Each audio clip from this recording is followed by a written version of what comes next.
இன்னைக்கு தேய்பிறை அஷ்டமியில் பைரவர் கோவிலுக்கு நான் போயிருந்தேன். அங்கே வந்து இந்த பிரசாதமாக பூவும் எலுமிச்சம்பழம் கொடுத்தாங்க.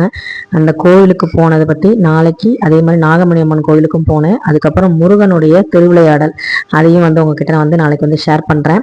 அது மட்டும் இல்லாமல் மைத்திரை முகூர்த்தத்தில் ஒரு சகோதரி இன்னைக்கு ஷேர் பண்ண விஷயத்த நாளைக்கு லாங் வீடியோவில் சொல்கிறேன். இன்னைக்கு தேய்பிறை அஷ்டமியில் நான் சொல்லியிருந்தேன் இல்லையா, காலையிலேயே வந்து சொல்லியிருந்தேன் இந்த மாதிரி வந்து நான் வீட்டில் வந்து எப்படி பூஜை பண்ணுவேன் அப்படிங்கிறத. பைரவருக்கு காலையில் வந்து பூசணிக்காய் தீபம் எல்லாம் போட்டு வந்துட்டேன். இருந்தாலுமே வந்து பார்த்தீங்கன்னா நான் அந்த ஊமத்தங்காய் எனக்கு கிடைச்சதுன்னா அது சிவபெருமானுக்கு ரொம்ப உரியது, அதனால போடுவேன். எப்போவுமே செவ்வாய்க்கிழமை ஜோதி டிவியில் வந்து பார்த்தீங்கன்னா சிறுவாபுரி முருகனுடைய அந்த காட்சியை, அந்த ஒரு தெய்வீக தரிசனத்தை வந்து காமிப்பாங்க. நீங்கள் செவ்வாய்க்கிழமை கந்த சஷ்டி கவசம் கேட்டீங்க அப்படின்னா சிறுவாபுரி முருகன் போகலையே அப்படிங்கிற உங்களுக்கு கவலையே இருக்காது. ஏன்னா வாரம் செவ்வாய்க்கிழமை அதான் போடுறாங்க. அதே மாதிரி இந்த ஒரு விஷயத்தையும் நீங்கள் தொடர்ந்து ஃபாலோ பண்ணுங்க. இது வந்து இன்னைக்குன்னு இல்லை, எப்படி காலையில் பிரம்ம முகூர்த்த நேரம் அப்படின்னு நம்ம வந்து சொல்கிறோமோ அதே மாதிரி சாயங்கால நேரம் பிரதோஷ நேரம் சொல்லக்கூடிய இந்த 5:30 to 6 அப்படிங்கிறது வீட்டில் விளக்கேற்றி சாமி கும்பிட்றது ரொம்பவே நல்லது.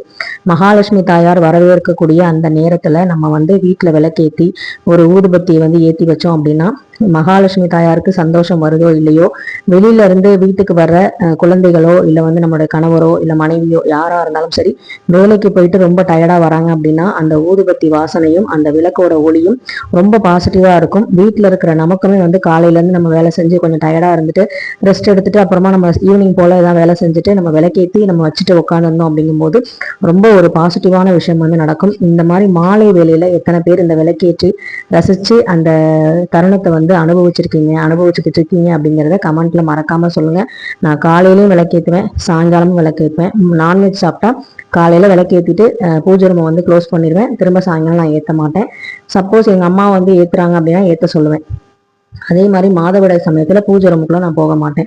ஸோ அந்த மாதிரி தான் வந்து நான் ஃபாலோ பண்ணிட்டு இருக்கேன். எனக்கு எப்படி காலையில 4:30 to 6 அப்படிங்கிறது 4 to 6 பிரம்ம முகூர்த்தம் வந்து ரொம்ப பிடிக்குமோ, அதே மாதிரி மாலை வேலையில வரக்கூடிய அந்த இருட்டுல அழகா வந்து விளக்கேற்றி 6 மணிக்கு நம்ம வச்சு சாமி கும்பிட்டுட்டு நம்ம கணவர் எப்போ வருவாரு, எப்போ வந்து நம்ம வந்து பார்க்கலாம், எப்போ சந்தோஷமா பேசலாம் அப்படிங்கிற மாதிரி ஒரு ஃப்ரெஷ்ஷா வந்து மஞ்சள் குங்குமம் வச்சு நம்ம வந்து காத்திருக்கும் போது அதுல ஒரு அலாதி சந்தோஷம் தான். நல்லபடியா பைரவர் நினைச்சு சிவபெருமான் மொழிந்து விளக்கி ஊத்திட்டேன். இன்னைக்கு ஒரு சகோதரி தேய்பிறை அஷ்டமியில லோன் அமௌண்ட் கட்டிட்டேன்னு சந்தோஷமா வந்து ஷேர் பண்ணியிருந்தாங்க. இந்த வீடியோவுக்கு மேல கொடுத்திருக்கேன் தேய்பிறை அஷ்டமியோட சிறப்புகளை பார்க்காதவங்க பாருங்க.